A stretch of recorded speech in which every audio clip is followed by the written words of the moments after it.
জাহানারা লেখিকা জান্নাত মুন পর্ব ৩৩। সতর্কবার্তা। এই গল্পে অশ্রাব্য ভাষা, অশ্লীলতা এবং সহিংসতার উপাদান রয়েছে। ১৮ বছরের কম বয়সী বা সংবেদনশীল পাঠকদের জন্য উপযুক্ত নয়। পাঠক নিজ দায়িত্বে পড়বেন। ব্যবসায়িক সূত্র ধরে মুক্তার বাবার সাথে বড় আব্বুর পরিচয়। ধীরে ধীরে শেখ পরিবারের সাথে মুক্তার পরিবারের ভালো রিলেশন তৈরি হয়, তবে আমাদের তেমন একটা যোগাযোগ তৈরি হয়নি তখনও। আমার আর মুক্তার ফ্রেন্ডশিপ তৈরি হয় ভার্সিটিতে ভর্তি হওয়ার পর। মুক্তা সবসময় আমার সাথে নিজে থেকে কথা বলতো। তাই একসময় তন্নি, নাফিয়া আর সুমাইয়ার সাথে মুক্তা আমার ভালো বান্ধবী হয়ে ওঠে। ইরফানকে বিডিতে সকলে পাওয়ারফুল ইয়াং বিজনেসম্যান আর মন্ত্রী ইকবাল চৌধুরীর ছেলে হিসেবে চিনলেও সে প্রকৃতপক্ষে একজন কুখ্যাত মাফিয়া। বাংলাদেশে জন্ম হলেও তার জীবনের বেশি অর্ধেক সময় দেশের বাইরে কেটেছে। নাবিলা চৌধুরীর দ্বিতীয় সন্তান ইমরান হওয়ার পর নুলক চৌধুরী ইরফানকে লন্ডন নিয়ে চলে যায়। তখন ইরফানের বয়স ৪ কি ৫। পঙ্কজ ছিল ইরফানের ১-১.৫ বছরের ছোট। তখনকার সময়ে লন্ডনের সবচেয়ে বড় মাফিয়া টেররিস্ট ছিল পলক কায়সার, মানে নুলক চৌধুরীর হাজবেন্ড। পলকের হাত ধরেই ইরফান আর পঙ্কজের আন্ডারওয়ার্ল্ডে হাতেখড়ি হয়। ইরফান যখন ২০ বছরের তাগড়া যুবক, তখনই সে নিজের আলাদা গ্যাং তৈরি করে ফেলে। তার দক্ষতা, সাহসিকতা আর তীক্ষ্ণ বুদ্ধিমত্তার জন্য খুব তাড়াতাড়ি আন্ডারওয়ার্ল্ডে নিজের প্রভাব বিস্তার করে। কয়েক বছর যেতে না যেতেই টেররিস্ট গ্যাং ব্ল্যাক ভেমন বিশ্বের সবচেয়ে পাওয়ারফুল গ্যাং হয়ে ওঠে। ইরফানের নিকৃষ্টতা এতটা ভয়ঙ্কর যে তাকে ইরফান চৌধুরী নয়, কুখ্যাত মাফিয়া মিস্টার ভেনম নামেই পরিচিত। নাবিলা চৌধুরী একজন বিজনেসওম্যান, তাই সন্তানদের পর্যাপ্ত সময় দিতে পারেননি। এই নিয়ে ইকবাল চৌধুরী সহ রোকেয়া বেগমের সাথে অনেক ঝামেলা তৈরি হয়। ইমরানের যখন ৫ বছর বয়স, তখন ইরফানকে বাড়িতে আনার জন্য ইকবাল চৌধুরী নাবিলা চৌধুরীকে চাপ দেন। নাবিলা চৌধুরী চেয়েছিল ছেলেকে দেশের বাইরে উচ্চশিক্ষিত করতে। তারপর উপায় না পেয়ে ইরফানকে দেশে আনার কথা বলে। তবে অনেক দেরি হয়ে যায়। তখন ইরফানের মস্তিষ্ক জুড়ে বিরাজ করতে থাকে রক্তের নেশা। ইরফানকে বিডিতে আনতে না পেরে সকলে হতাশ হলেও নাবিলা চৌধুরী অজ্ঞাত এক কারণে মনে মনে বেশ খুশি হন। তিনি ভেবে নেন ছেলে লন্ডন থেকে উচ্চশিক্ষা অর্জন করে চৌধুরী বিজনেসে হাত লাগাবে, কিন্তু তিনি কল্পনাও করতে পারেনি ইরফান লন্ডনে সুশিক্ষা নয়, কুশিক্ষায় শিক্ষিত হচ্ছিল। ২ বছর আগে, এতগুলো বছর পর হঠাৎই বিডিতে ব্যাক করে ইরফান চৌধুরী। সেদিন ২৪ ঘন্টা সকল নিউজ চ্যানেলে একটাই নিউজ দিচ্ছিল, ব্রেকিং নিউজ, ফ্রান্সের সবচেয়ে পাওয়ারফুল ইয়াং বিজনেসম্যান ইকবাল চৌধুরীর বড় ছেলে ইরফান চৌধুরী বহু বছর পর দেশে ফিরেছেন। ইরফানের হঠাৎ বিডি ব্যাক করায় চৌধুরী বাড়ির সকলেই অবাক হয়ে যায়। সকলে কতবার বুঝিয়েছে দেশে ফিরতে, কিন্তু সে আসেনি। উপায়ান্তর না পেয়ে তারাই দেশের বাইরে গিয়ে ইরফানের সাথে দেখা করে আসতো। সেদিন ইরফান আসায় ঢাকার বসুন্ধরার একটি 5 স্টার হোটেলে পার্টির অ্যারেঞ্জমেন্ট করে তার বন্ধুবান্ধবরা। সেখানে ইরফানের ফ্রেন্ড হাসান, তার গার্লফ্রেন্ড হিসেবে পার্টিতে আসে মুক্তা।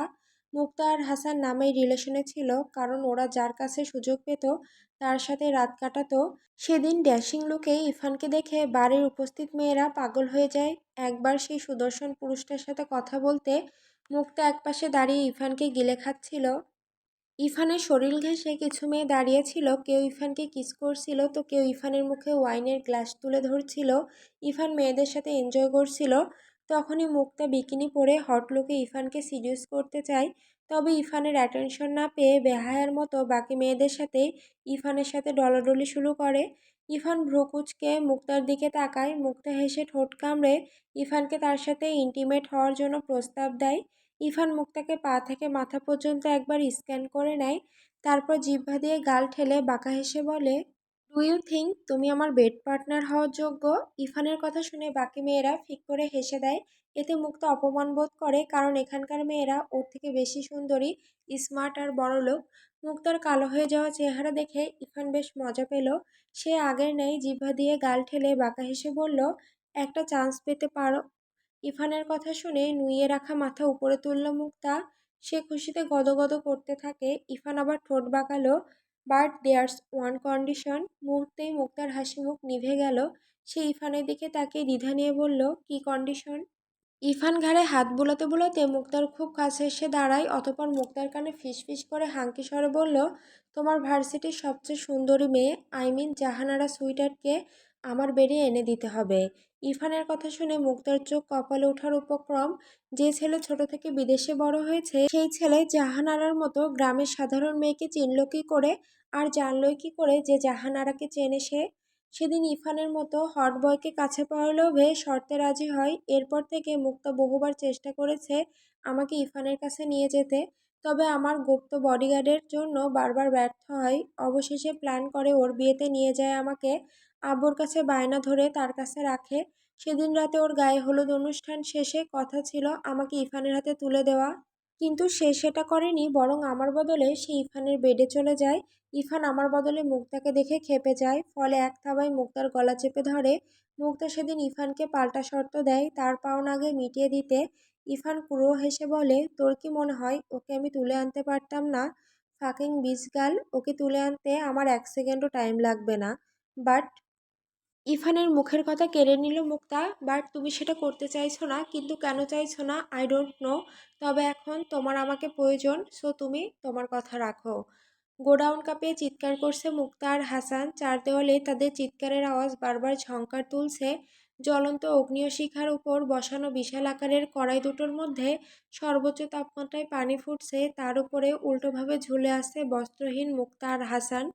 ফুটন্ত পানির উপরে কিছুক্ষণ পরপর দুটো গার্ড তেল ঢালছে, কারণ পানি এবং তেল একে অপরের সাথে মিশে না।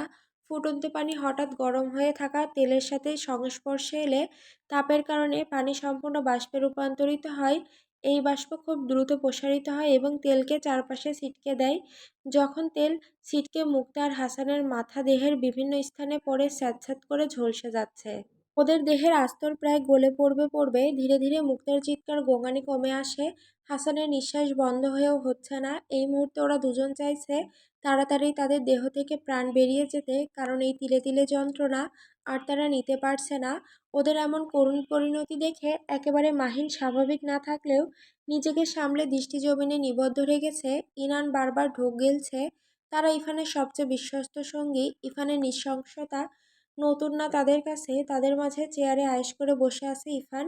সিগারেটে টান দিচ্ছে, পায়ের ওপর পা তুলে নাচাতে নাচাতে।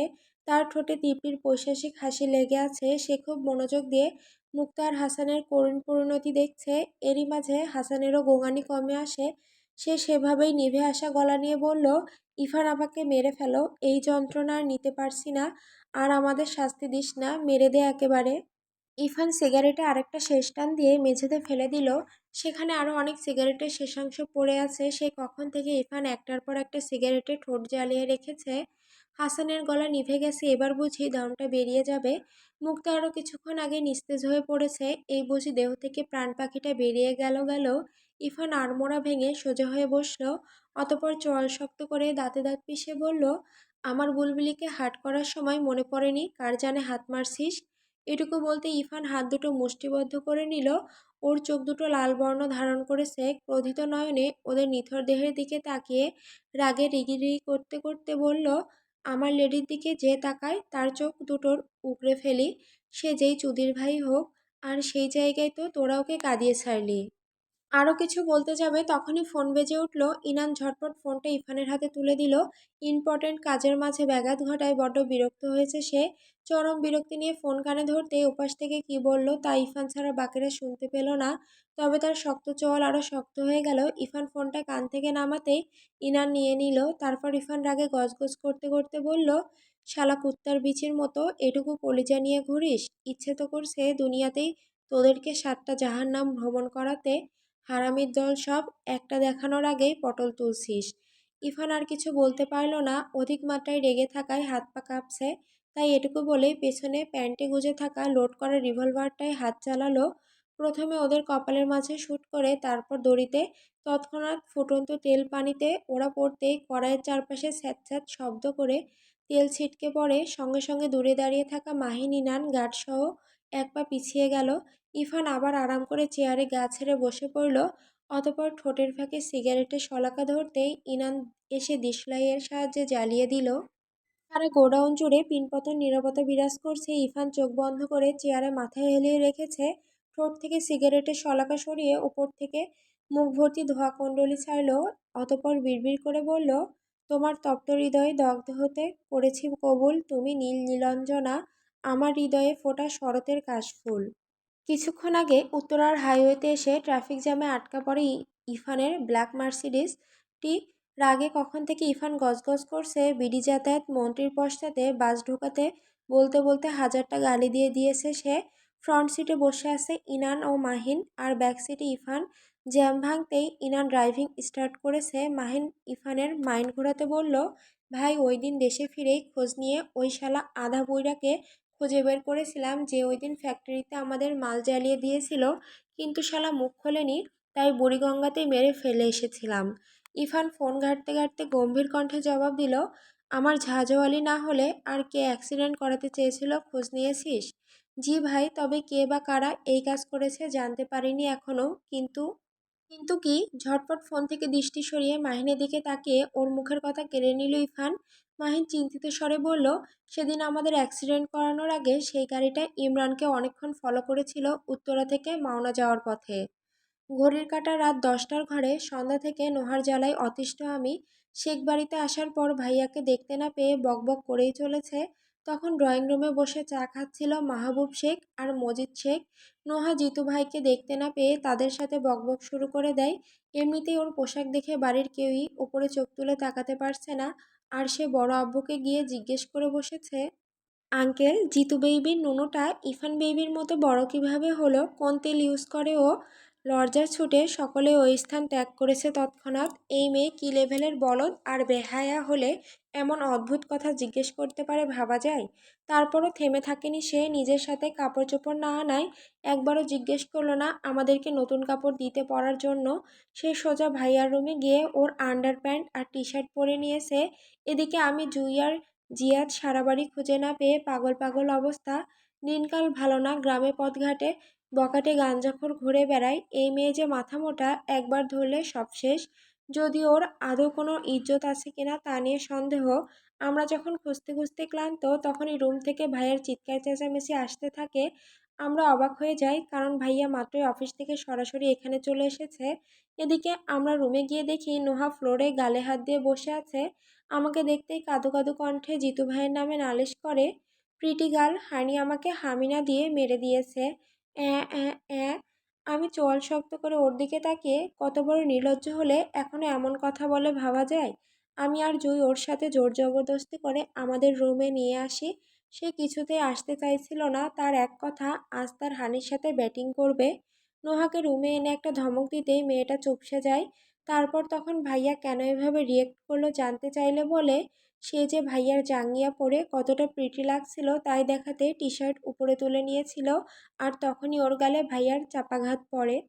চৌধুরী বাড়িতে পৌঁছাতে ইরফান চিৎকার চেঁচামেচি করে বাড়ি মাথায় তুলছে, তখন ইমরান কল করে বলে, ভাই ভাবি বাসা থেকে বেরিয়ে গেছে বিকালে, আমি বাড়ি আসতেই পলি সেটা জানিয়েছে। এখন ইরফান এক এক করে সকলকে কথা শুনিয়ে দিচ্ছে। নাবিলা চৌধুরী আজ অফিসের কাজ করে একটু লেট করে ফিরেছে। এসেই দেখে তার ছেলে সব দামি দামি জিনিস ভেঙে ড্রয়িং রুম তছনছ করে দিয়েছে। ফলে ছেলের প্রতি এক ফোঁটা রাগও হয়নি, বরং আমার প্রতি রাগ আরও বেড়ে গেছে। ইরফান রুমে চলে আসতেই লিভিং রুমে আরেক দফা ভূমিকম্প চালান তিনি, আর সবার সামনে আমার নামে হুমকি দিয়ে গেছে আমাকে উনি দেখে নেবেন।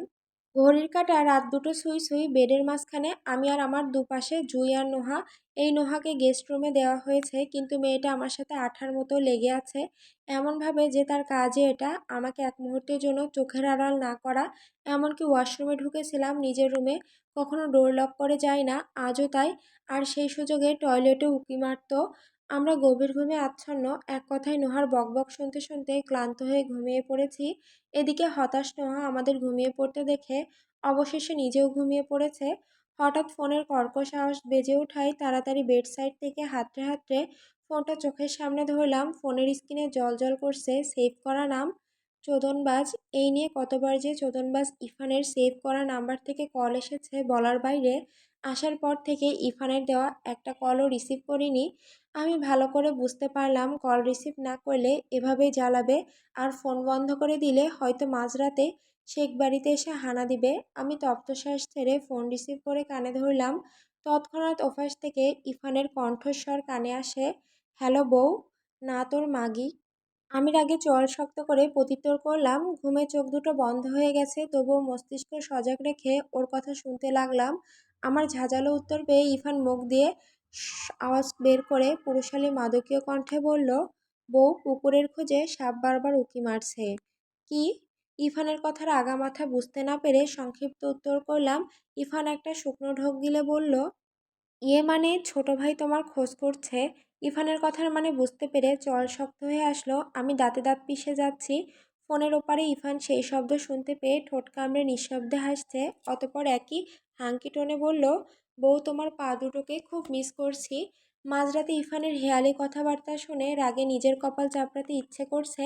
আমি একইভাবে চল শক্ত করে দাঁতে দাঁত পিষে উত্তর করলাম, কেন লাথি খেতে মন চাইছে? উফ না শোনা, কাঁধ দুটো খুব ব্যথা করছে।